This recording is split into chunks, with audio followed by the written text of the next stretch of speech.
ওরা প্রথমে বল কেনার জন্য চাঁদা তুলে কিছু টাকা ম্যানেজ করেছিল।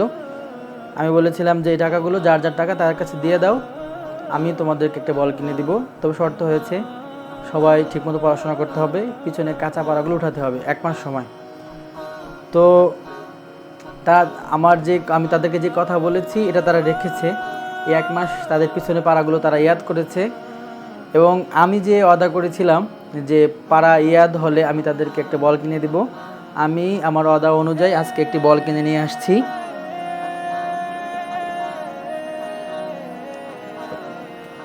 এটা তাদের জন্য উপহার। তোমরা খুশি না বাজার? খুশি। খুশি? আচ্ছা, তারা খুশি হয়েছে। আমরা আশা করব যেভাবে তোমরা পড়াশোনা করেছো 1 মাস মন দিয়ে ভালোভাবে, সামনের দিনগুলোতেও ভালোভাবে পড়াশোনা করবে ইনশাআল্লাহ। নাও।